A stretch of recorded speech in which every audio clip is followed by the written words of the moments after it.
I really dislike clothing shopping. I know you would think that someone who was in retail and who deals with this stuff every day would be a true fashionista. Guys, not me. When I go shopping, I hire a stylist to go shopping for me. I recently found out I was heading to Orlando, Florida, and I was like, I need Florida-esque clothing. This is a girl thing, I think. So I started doing my online shopping. I don't really like going to malls. And for the next week, I have had parcels. I literally have parcels at the bottom of my desk right now. I should have talked to my friend Jennifer Johnson because she is the founder of True Fashionistas. It is Florida's largest lifestyle resale store. And guys, I have no problems with consignment, with secondhand, with thrifting. That is half of my wardrobe. She has built this business to an over $50 million business. Guys, if you cannot learn from her, I will be very, very surprised. She's a former national model and actress, and now she is an amazing retailer. Jennifer, welcome to the show. Thank you so much for having me. I'm excited for our conversation today. I know you were just saying, you should just come to me and we could just ship you out what you need. And I'm like, why didn't I think of that? You buy everything on our website. Isn't that amazing? But that is not where we started. I would love to know, how did you end up going from modeling and being an actress into retail?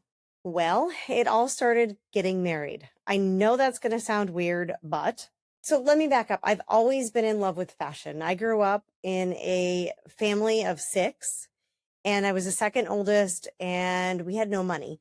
So the only new clothes that I ever got was going garage selling with my grandma. And we'd go garage selling, find things I liked, and then my clothes was new to me. So I was always enthralled with that. But it seemed like every single thing that I did got me further away from something to do with clothes in a way.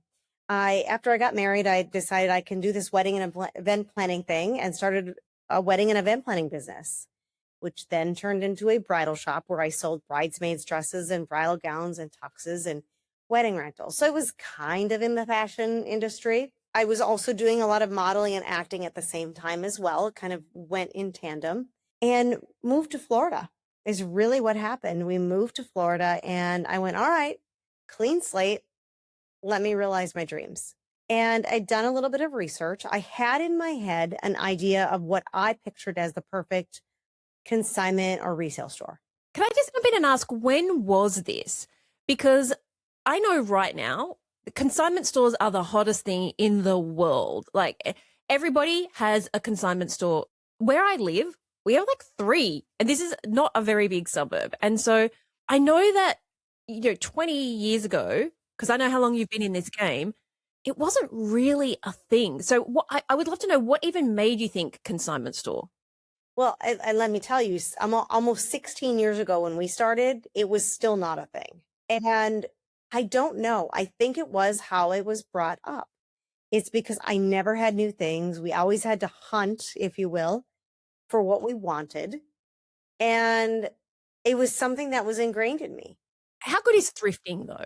Like, I have to say, literally last night, my daughter said to me, can you take me to Bondi? Bondi is not near us, and Bondi is not the kind of clothes that we wear. It's a very, very different lifestyle. But she's like, can you take me to Bondi so that we can go thrifting over there? I read that they have the best op shops. And I was like, I'm happy to take you there, but I don't think you're going to be happy with the clothing. But I'm like you. I grew up very, very poor. And that thrill of the hunt, the thrill of the chase, and finding those elusive, the $100 item for $6, I don't know what it's like. When we're talking about charity shops, op shops, I don't know what it's like in America right now, but over here, those stores have gotten a lot of hate because they're charging, let's be honest, reasonable prices for designer stuff. And so there's a huge amount of conjecture and hate for those charity stores. But at the end of the day, they're there to provide a service to help people in need. Now, resale is obviously very, very different, which is why we know when we come to somewhere like True Fashionistas, what we're getting is much higher quality. But yes, I don't know about you, but for me, I still, to this day, even though I can afford better things, I still love me going some thrifting. You know what? It gets like the endorphins going or something. It's literally like, oh my gosh, I found something amazing. And that's why I love my industry so much, because we never know what's going to come in the door every day. You get that every day. the endorphin hunt every day. It is. It's every day. And so I think that's also what attracted me to that business model was the fact that I didn't have to go curate all the looks by buying them, like everybody else is going to buy from the same vendors. Ho hum. We were going to get different things from different people all the time because our customers shop from all over the world. So customers come to us to make their purchases because they're going to get something unique. They're going to save a lot of money and they're going to help the environment. So there's really three things that they're doing at the same time. And when I look back as to why I chose that, I think it was because of the uniqueness factor of it. It was never going to be, we have 5 of this and 5. It was one of everything. And so when we moved to Florida, I just realized that this is it. This is what we're going to do. And that's what we did a few years after moving to Florida. Ask you though, because you had a successful bridal boutique. Where did you move from? Minnesota. Minnesota. So you had, wow. Could they be any more different? Really cold to really hot. Really cold to really hot. But you left a successful boutique there. Before we move to Florida, I would love to just ask you, what did you do with that business? Did you sell it? Did you think of bringing it with you to Florida and having the 2 stores? Tell me about that. So when I moved to Florida, my twins were 3. They're now 21. And I had no intention of ever doing wedding and event planning in Florida. I had done it in Minnesota for 12 years. I'd owned that business. I started it from nothing. I started it in my home and grew it to the point that we bought a building and did all the things. And I was doing a lot of weddings and I was kind of burned out. And it was in 2008 when the recession was really rampant here in the States. It was bad time for people to buy businesses. So nobody could get a loan to buy a business. So I ran it absentee with management in place in Minnesota and I lived in Florida. So I ran it absentee until we were able to sell it. And then we finally did sell it. Kudos to you, because that is something, I know how difficult it is to run a business when you're not there, especially something so customer facing. So kudos to you. So we moved to Florida. We decide we're going into the resale industry, which is very new. Well, not new, but very understated, It was antiquated. Let's put it that way. When I went into it, the industry was completely antiquated. I'm going to say up until about like 18 months ago, I still reckon it probably was. So tell us about that story. So you're a few years into Florida, you've got twins and you decide, you know what? I've got little kids. What am I going to do? Ask a busy woman. I'm going to start a new business. Exactly. So going into it, when we had first moved here, like I said, hadn't sold the business. And a couple of years in, we hadn't sold it as of that moment when I'm like, this is it. We're doing this. My neighbor said, well, you want to do this thing and you don't have the money. Well, I have the money and you have the knowledge. Let's do it together. So I went, okay, yeah, let's do it together. It seemed like it was going to be a good fit. Her and her husband had a business and I'm like, let's do it. My husband agreed. So we went into business together. And literally, I would say about 2 months into the business together, she decided she didn't want to do this anymore. She knocked on my door Sunday night, 10 o'clock at night, her and her husband, and they said, we want out. So either you buy the business. 2 months? Yeah, a few months. It was a couple months, 2-3 months. She's like, I don't want to do this anymore. So you either buy me out and buy the business or I'm going to sell it. Okay. I knew in that moment that we needed the business. This was meant for me. And my husband cashed out his 401k and we bought her out. Wow. Now, she would not sign a non-compete, which I wanted the business bad enough. It didn't matter to me in the moment because I find out literally a couple of days after we signed, we paid her.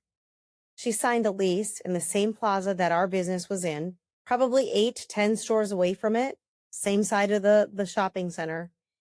And she opened up a business doing the exact same business. So I felt betrayed. I felt all the feelings that you can possibly imagine, but that wasn't the end of it. When she was ready to open, she took all of my employees except for one. Wow. Okay. Can I just pause there because I have so many questions. We're putting a pin in. She took your employees. Okay. I have questions. The first one being, I mean, 2 months. My brain is like, how would you even know in 2 months that you didn't want to be part of a business? Because the first 2 months are the most exciting, like the first 6 months are the most exciting part where you're buying all the stuff and the marketing and, making everything pretty. There's nothing hard in the first 6 months. No, but I came to realize after the fact, it wasn't that it was hard. She got the knowledge she needed. She got what she came for. Really? And you think that that was the plan all along? I kind of think that. I think maybe she noticed the success that it was about to become because we had filled that store. I remember when we first opened, it was an empty store because we had no product. And people would come in and they're like, oh my gosh, you're crazy. You're opening this store and there's nothing in it. And I'm like, it's okay. It's going to fill up. Within 2 weeks, we were full. Wow. So I think she noticed, hey, I think she's onto something here. And that was what she needed. And So you don't think she went into it with the duplicitous concept? It was just like once she was savvy enough to realize very early on, whether we condone this behavior or not, she was savvy enough to realize, oh my gosh, this is the thing. Why am I giving half of it away to somebody else? like cutthroat business, like, the friendship didn't matter at all. It was all about business. So, And I guess as seasoned business owners, again, never that I wouldn't act like that, and I don't condone that behavior, but you can see that, that saying that rich people become rich because, they're prepared to put all those other things aside. I guess you can understand why someone would do it, but ethically, that's not something that I would do. and on all moral accounts, it's wrong. And, never has happened to me and will never happen to me again. But you just don't expect that from another human being. And I can't even see, like, as you said, this is the most exciting part about opening a business is all those first 6 months. Like anything that goes wrong is just water under the bridge. Like we just pretend that doesn't exist because we're so excited about everything, the opportunity, all the new people, all the new stuff, making things pretty. And so, I mean, on one hand, I can kind of say, like, clearly seasoned, she had the seasoned business mindset of I can make this thing and take it run. But I can just imagine that opening a business, you are going through all the things and then being like sideswiped with this at 10 o'clock at night. Girl, I'm in bed at 10 o'clock at night. I normally am too. I'm a morning person always. And yeah, it was different, odd to say the least. And you know what though? Can you tell us what that conversation looked like? Like I just, my head is just trying to picture this. and it's hard. It was a long time ago. My business is almost 16 years old. So it was like 15 and change years ago. And I just remember we sat outside, we had the conversation, and they just said, both of them, not what we expected, and we just won out. So never did I ever get an idea, an inkling that it was because she wanted to start another business at all. And we don't just go and like sign up a lease and stuff in a couple of, so how long, you said 2 weeks later? No, it was only a couple of days afterwards. And we know that because we had confirmed that. So I think it was obviously something that had been started very early. Yeah. So maybe it was a month and she went, oh my gosh, I don't know. And the sad part is some places will not allow other competing businesses to be in the same center. Yeah. And this landlord was not like that. And we're still in the same center to this day. We're just in a much larger location, but we're still there. Thank you for sharing. My brain is trying to process all of those things. So now you have your brand new store, you're filled in 2 weeks. She goes and opens up a competing store a couple of shops down, and she takes the staff with her. At this point, someone who's listening could well be thinking, Jen clearly must be Attila the Hun. Like, if your team will just up and leave that quickly, there must be something wrong with you. Clearly, that is not the case. People leave for a penny, people leave for a quarter. And what's very interesting is she lost her entire staff within, I would say, 6 months to a year. All of the people that she took from me left her, and we continued to grow. Walk me through that, because I think this is I know one of the key issues that many retailers face is dealing with their team. So how do we build this culture of having people who aren't so fickle that a couple of extra dollars a week is going to move them on? I've worked in places where it was like, I don't care what you pay me. I love being here. I love the people I work with. I love what we're doing. And then I've had other jobs where I'm like, sure, you pay me a couple of extra dollars and I will come and work for you. You are so new and so fresh. Yes, when you're new and fresh, there are little hiccups that can happen, but you are a seasoned business person. And what I tend to find is that the excitement that the team has when you've got all that brand new stock and all the brand new people and all the attention is quite often just enough to keep the people, because there is that constant dopamine and the excitement and the freshness. How do you think, what happened for them to go and leave to go with her? So I think in some respects there's a lot of manipulation that people can use with certain things, and different carrots that people can dangle in front of people to entice them to something that, they want them to come with them, and so they're going to do whatever they can. And I feel like that was kind of the situation. I also look at it this way. If they were that quick to leave because of something that she maybe had convinced them of, or for an extra dollar or two or three, whatever it was, then they weren't meant for my team to begin with. They weren't there for the right reasons. That and a few other events after that really taught me a lesson. And that lesson was, when you hire to your core values. When you and now these days it's so easy. Take your core values, plug them into AI and say, hey, give me some interview questions that I can ask that will bring out this in other people. It has been the most magical thing ever, because when you hire to the core values of your company, you are getting the people that you know are going to align with your mission and your values and everything that you do. They are going to hold the same space. And that creates a great culture and a great team. So I think back then, because I didn't really know what my values were, because a lot of times when people don't always, we all have values, okay? We all have values, but it takes something to happen for them to be unearthed in us. Something terrible, let's say, something goes against what you believe. You learn quickly, wow, I don't believe in people who lie. So honesty and integrity is a core value of mine. And that becomes unearthed because of something that happened. And back then I didn't know what my values were. And when you don't know what your values are, you attract all of the wrong people, whether they're employees or their customers or their friends. So once you figure out what that is, then you become smarter at the hiring process. And then you start getting people on your team. You're not saying that you're not going to make mistakes, because I still made mistakes. And I went on to fire my entire team after COVID and start it all over. It just takes mistakes and learning opportunities. I don't think of them as mistakes. They're challenges that are learning opportunities.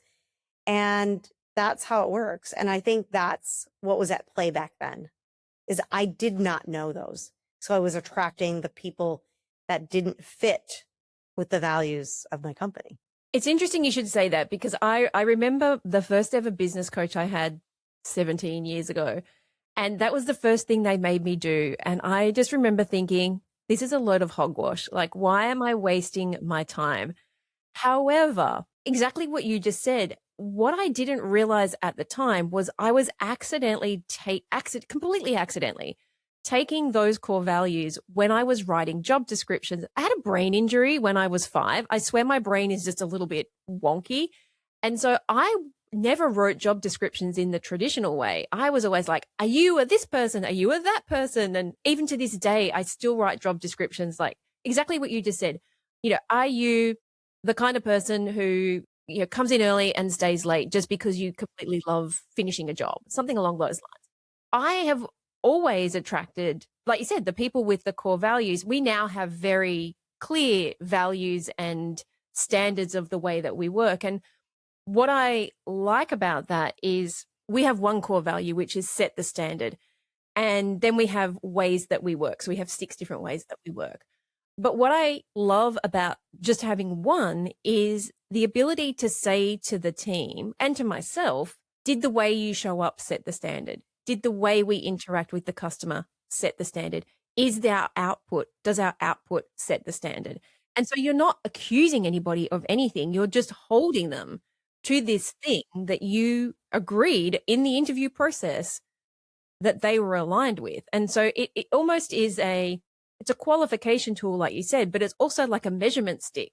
Hey, this is what we agreed we believed in. If your values have changed, that's okay. You don't have to stay, but this is how we work here. And so now I'm very thankful in hindsight to that business coach, but also it's something that we do inside of all of our programs as well. It's like, what do you value? Because at the end of the day, we aren't some mega multinational company that is always started as a multinational. Like, we start as a founder and we have values, and those values are intrinsic in how we build the business. And so I think it's so crucial. I would love to know, how did you, because I've been through many iterations just within this company, not even other companies, of what those core values look like. How did you define yours? So mine as a business and mine as an individual, as you can imagine, because I am an owner of my company, they intertwine. They're the same, essentially. I discovered them in many different ways. Again, a lot of the times it was something happened and I sat down. I actually do. So with my coaching clients, because I do a lot of coaching for small businesses, there's an exercise that I go with, and I have several different questions that they ask themselves. For example, what things do I celebrate, and what in the moment is being crushed? So something happens, you have a challenge. What value, what thing, what idea is being crushed in that moment? So, for example, on the one with my ex-business partner, it was trust, it was honesty, it was all those things. And one of mine is this is going to sound a little offshoot, but is do the right thing even when no one is watching. Okay, that's a core value. It tells me that you have integrity. If you can take the time enough after something happens to be still enough to sit and ask the very simple question, what was there for me to learn here? What was the lesson? What was I supposed to learn from this situation? If you can sit and be quiet and figure that out, on the other side of it is going to be, I guarantee you, a value that was crushed, which is why you were so upset about it, which was why it became an issue, a problem, a challenge, whatever. And that's kind of how I discovered all of my core values, with the exception of two really, being humble. Because if you walk into a room thinking that you know everything, you're done. Just like if you ask your employees to do something that you would absolutely never do, that's not right. Being humble just came about because that's just who I am. And then another core value that I have is always be learning, whether that's reading books, whether that's taking courses, whether that's just keeping your mind open during the day for someone to share a different perspective with you, for you and you to listen. That's a really, really important one. So all of my values have come about when I took the time to ask myself that simple question. What am I supposed to be learning here? That's like the mic drop moment here, because you said right back at the beginning, I don't see failures, I see them as learning experiences. And I am one of those people where my self-worth is wrapped up. Like, I'm aware of this. I actively try and, disentangle it, but it's kind of almost impossible not to when it is your business and you are a personal brand. And so I do take it personally when things don't work out. And if we have like a feedback loop, if someone sends back that they're not happy, or some criticism or something like that, I do take it personally. And sometimes it can be easy to think people are just stupid. But the reality is, we have to go through the process and think, why do we think that? Like, okay, maybe they don't understand the same way we do. Maybe they didn't realize they had to click the button. Maybe when you're talking about firing people, I have so many questions around this, because you mentioned you fired everybody in COVID, but I'm going to come back to that. But taking in the moment is, I've had to learn to not take those things as a personal affront. they're a system, they're a process, and the process didn't work the way that person wanted it to. And so it has nothing to do with whether I personally put the button in that place. What it matters is it didn't work for somebody. Is this a random outlier, or is this something repetitive? Like, is this something we need to be monitoring? It's the same with hiring.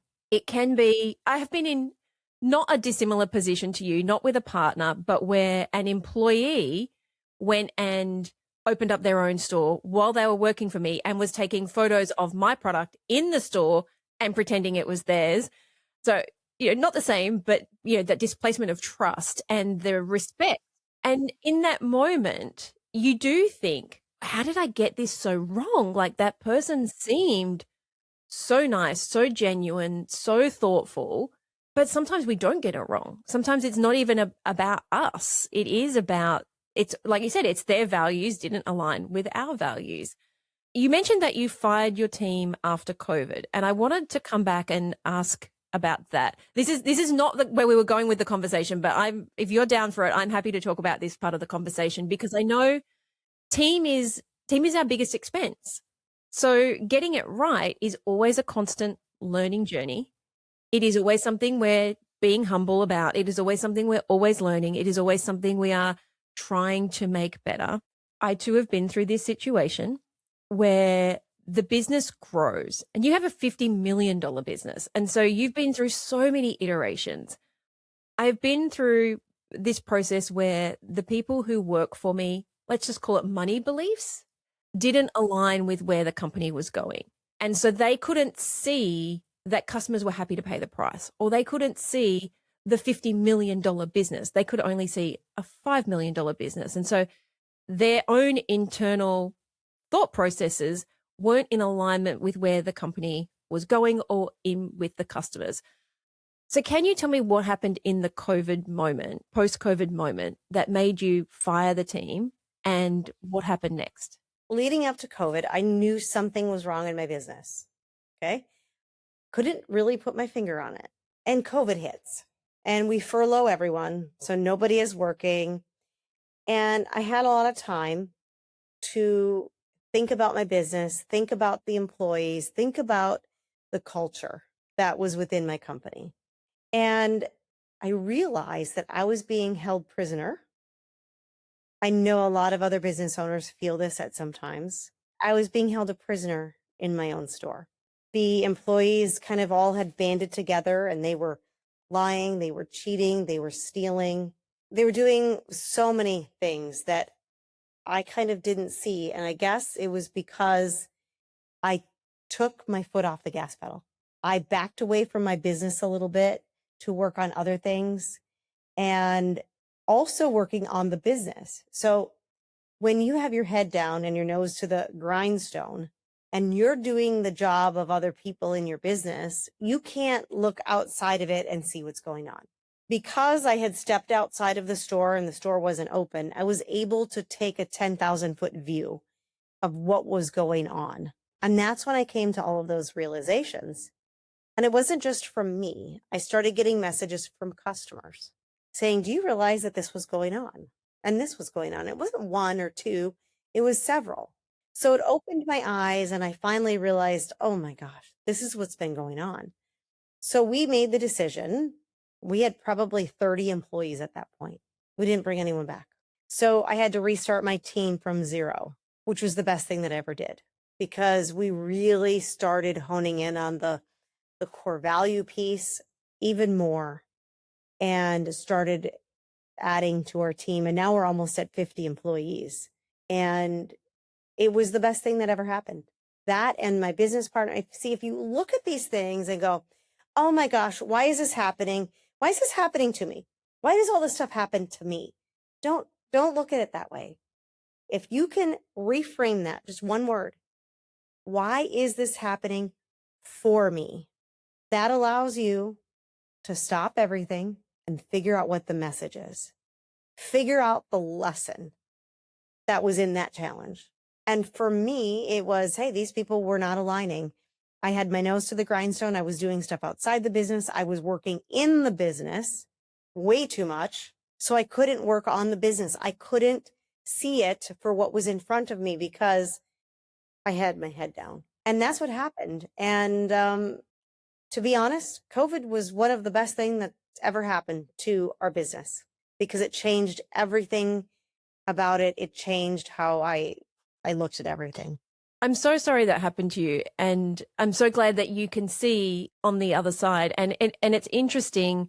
Thank you for sharing that. Why is this happening for me? Because in the moment, it does feel stressful, and I can only imagine what you must have been thinking. I'm sure you went through, because I've been through this. It is that moment where, funnily enough, post COVID, I did exactly the same thing. It's where you realize this is what I want, and I'm not prepared to sacrifice to get that. And I am sacrificing my own time and my own mental health and my own health and all these things so that someone else can take advantage of me. And I agree. I see way too often do I see business owners, their staff take advantage of them because the business owners are just really nice people who are trying to do the right thing by everybody. Do you think that there has ever been a time when you've been in one of those, let's call it a breakdown moment, where you haven't looked back and thought, I'm so glad that happened to me now? I mean, in the moment, a lot of times back before I learned that lesson, I guess it took me years to figure that out. It took me years to figure out that, you know what, stop and what is the lesson I need to learn here? It took several things and several years for that to actually happen. And some of that comes with maturity. Maturity as a business owner, as a person, comes with learning the hard lessons. You know, the school of hard knocks. Sometimes it's not something you can pick up in a textbook. It's not something that you can read in a book. If it doesn't happen to you, it doesn't exist in your mind. It's hard for you to put your hands around it and see it for what it is until it actually happens to you. And then you get it. And then the light bulb goes on. So I think it's something that I had learned. There are so many times now that I look back in my life and I just think in the moment, I was crushed. I was devastated. And now I look back and I go, it's those sliding doors moments, isn't it? It's like, but if that wouldn't have happened, I wouldn't be here now.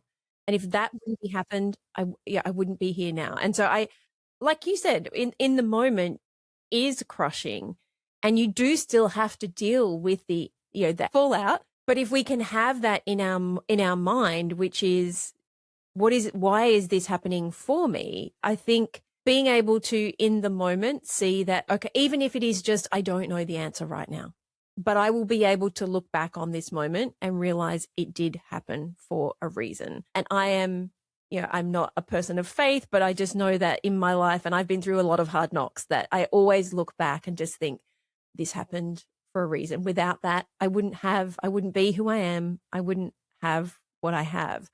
And so thank you for sharing that. I think if any, you've shared lots of things, but I guess going back into the team that you rehired and even the team that you have now, how do you hold the team accountable? Because you have 50 people. How do you hold them all accountable? How do you hold them to those core values now that you aren't in the business every day? Well, we have a great management team that they have a set of things that they watch for every day. And if they see someone's kind of veering off over to here, they do teaching moments. So, let's say it's something that someone said to a customer that wasn't quite polite. They will have a teaching moment privately to say, hey, one of our core values is doing the right thing even when someone else isn't watching, meaning someone from management. How do you think this went? Just having those corrective talks, I won't even call them corrective. They're more of an acknowledgement or more of an awareness conversation because people may not know. They may be on autopilot and doing something that they've always done.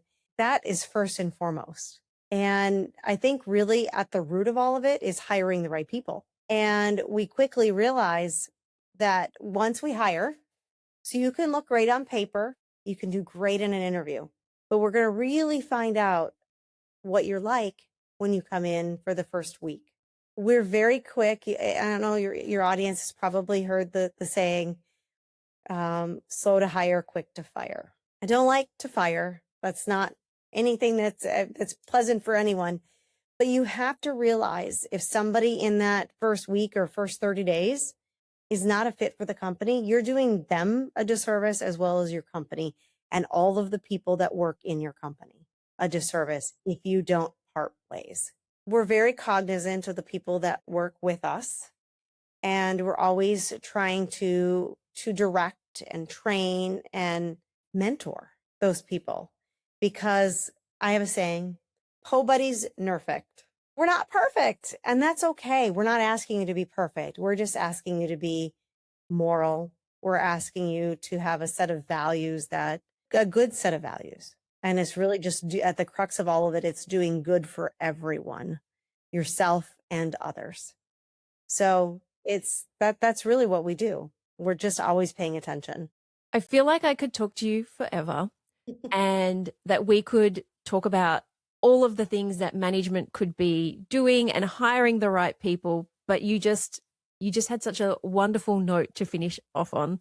Nobody's perfect. And that's us. That is our team. That is everybody in the world. We do make mistakes, but it is about having that integrity. It is about having that alignment. But I think what I have taken away is just that reinforcement that if we, as the founders, don't have the vision of where the business is going, then it is very hard to bring people along with us for that journey. And on top of that, you have to be very clear about what your values are and not internalize them. It is really about taking the time to put them down on paper and not have 20 of them. Like my biggest teaching moment was that everybody should be able to remember them off the top of their head. And if they can't remember them off the top of their head, there's too many or they're not in alignment. And so having those two things really does put you in a way better position to choose the people that you align yourself with, whether it is your team, whether it is business partners, whether it is other opportunities.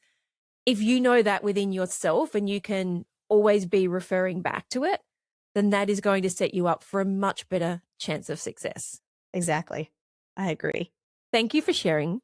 I am going to check out True Fashionistas for when I come to Orlando in a few weeks. And I'm very, very lucky. My next door neighbor is also randomly heading to Orlando in the exact same week. And so I can just have my parcels shipped to her mother. There you go. Now you can shop at True Fashionistas. If people want to connect with you or True Fashionistas, where can they do that? So True Fashionistas is truefashionistas.com. My personal brand is jenniferannjohnson.com. And you can also find me on social media, Jennifer Ann Johnson. I'm on LinkedIn. I'm on Instagram and Facebook. So is True Fashionistas. Fantastic. Well, thank you. We'll pop all of those in the show notes as well. Fabulous. Thank you so much. Q4, the peak season for most of you, is almost upon us. I know you're like, Sal, it's July. But this is the time that you need to be prepping and understanding what is happening in your business so that you can maximize the money that you make during that peak season.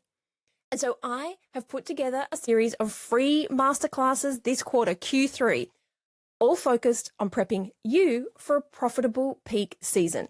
So this month, on the 30th of July, where I see money being left on the table, I'm going to be spilling the tea on how many retailers leave tens of thousands of dollars on the table during Q4 and how you can stop that from happening. In our second masterclass in August, we will dig up how to work out which products you should be buying, how much to buy, when you need them, and how you're going to sell it. And in our third masterclass, you will uncover how to get more people buying before Black Friday and Christmas so that your Q4 sales are not entirely reliant on discounts. Now, this series is completely free. You can register for one, you can register for two, you can register for all of them. And you can do so over at salenaknight.com/Q3. So letter Q, number 3. Stop leaving money on the table this peak season by knowing what to spend, what to stock, and how to build demand before everybody else does. Register now over at salenaknight.com/Q and number 3, Q3, and I hope to see you there. So that's a wrap. I'd love to hear what insight you've gotten from this episode and how you're going to put it into action. If you're a social kind of person, follow me at the Salena Knight and make sure to leave a comment and let me know. And if this episode made you think a little bit differently, or gave you some inspiration, or perhaps gave you the kick that you needed to take action, then please take a couple of minutes to leave me a review on your platform of choice. Because the more reviews the show gets, the more independent retail and e-commerce stores just like yours that we can help to scale. And when that happens, it's a win for you, a win for your community, and a win for your customers.